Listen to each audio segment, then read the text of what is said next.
దినపత్రికలు సమాచారాన్ని ప్రజలకు చేరవేస్తుంటాయి. సమాచారంలో ఉన్నది ఉన్నట్టుగా చెప్పడం, సరైన సమాచారాన్ని ప్రజలకు చేర్చడం అనేది దినపత్రికల బాధ్యత. అవి ఆ బాధ్యతను ఎంతవరకు నెరవేరుస్తున్నాయి, ఎక్కడ వక్రీకరణలు జరుగుతున్నాయి, ఎక్కడ అసత్యాలు ప్రచారంలోకి వస్తున్నాయి, ఎక్కడ అభూత కల్పనలు ప్రజలకు బుర్రల్లో చొప్పిస్తున్నారు, ఇట్లాంటి విషయాలన్నీ రోజు మాట్లాడుకుంటున్నాం మనం. ఇవాళ ఒక చర్చనీయాంశమైన విషయం, తర్వాత తెలంగాణ రాష్ట్రానికి ఒక అద్భుతమైన అవకాశాన్ని ఇచ్చింది దావోస్ సదస్సు. దావోస్లో జరిగిన వరల్డ్ ఎకనామిక్ ఫోరం, ప్రపంచ ఆర్థిక ఫోరం ఏటా జరిగే సదస్సు నిన్నటితో ముగిసింది. అక్కడికి వెళ్ళిన ప్రముఖులంతా కూడా వాళ్ళ రాష్ట్రాలకు తిరుగుముఖం పట్టారు. కేంద్రం 3 రాష్ట్రాల ముఖ్యమంత్రులకు అనుమతి ఇచ్చింది దావోస్ వెళ్ళడానికి. అందులో ఒకటి తెలంగాణ రాష్ట్రం అయితే, మరొకటి మహారాష్ట్ర, ఇంకోటి పొరుగు రాష్ట్రమైన ఆంధ్రప్రదేశ్. 3 ముఖ్యమంత్రులు తమ రాష్ట్రానికి పెట్టుబడులను ఆహ్వానించడానికి, ఆకర్షించడానికి దావోస్ వెళ్ళినారు.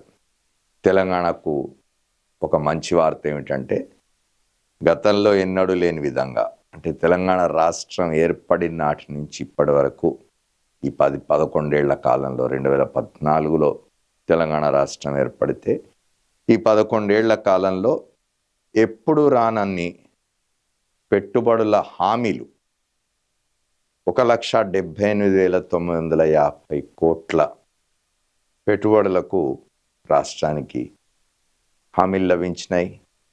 ఎంఓయూలు చేసుకున్నారు ముఖ్యమంత్రి యనమల రేవంత్ రెడ్డి, పరిశ్రమల మంత్రి శ్రీధర్ బాబు, ఇతర అధికారులు బృందంగా వెళ్ళి దావోస్లో పెట్టుబడులను ఆకర్షించేందుకు చేసిన ప్రయత్నాలు పూర్తి ఫలితాన్ని ఇచ్చినాయి, సత్ఫలితాలు వచ్చినాయని చెప్పొచ్చు. ఎందుకంటే 3 రాష్ట్రాల ముఖ్యమంత్రులు వెళ్ళినారు.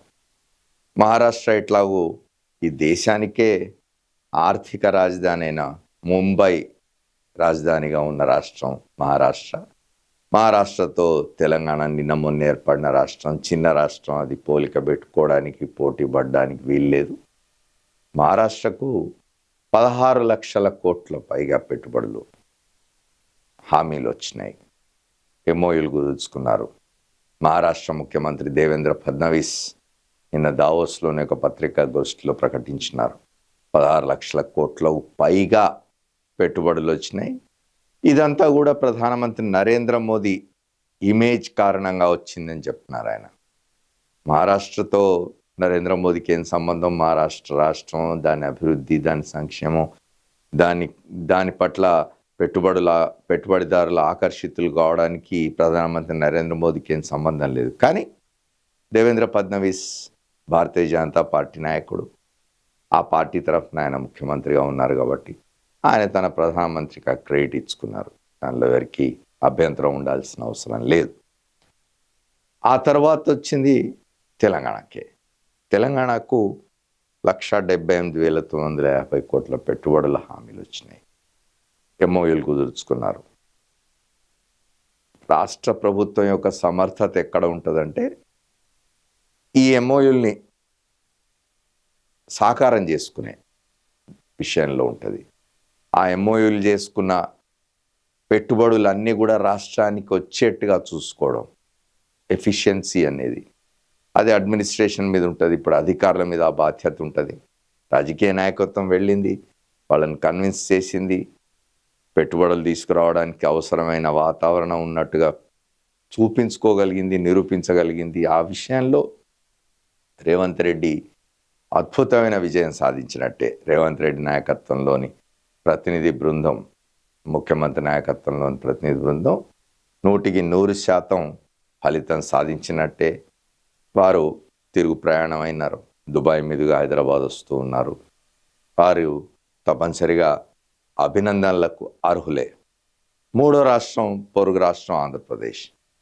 ఆయనను అక్కడి ముఖ్యమంత్రి చంద్రబాబు నాయుడిని దావోస్ మ్యాన్గా చెప్తుంటారు అందరు. ఎందుకంటే ఆయన 95లో మొదటిసారి ముఖ్యమంత్రి అయిన దగ్గర నుంచి పలు దఫాలు ఆయన దావోస్లో వరల్డ్ ఎకనామిక్ ఫోరం సమావేశాలకు వెళ్ళినారు. ఆయన చెప్తూ ఉంటారు, దావోస్ వెళ్ళి నేను అన్ని పెట్టుబడులు తెచ్చినానని చెప్తూ ఉంటారు ఆయన.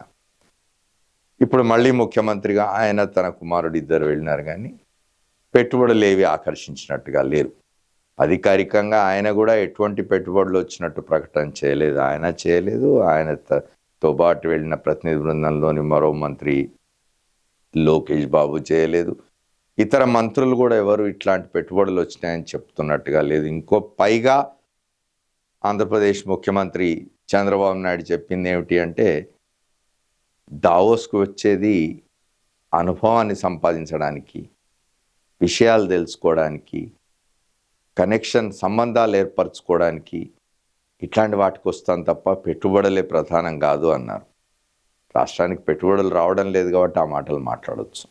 మొత్తానికి ఎంతో అనుభవం కలిగిన ముఖ్యమంత్రిని అని చెప్పుకునే చంద్రబాబు నాయుడు ముందు మొదటిసారిగా ముఖ్యమంత్రి అయిన రేవంత్ రెడ్డి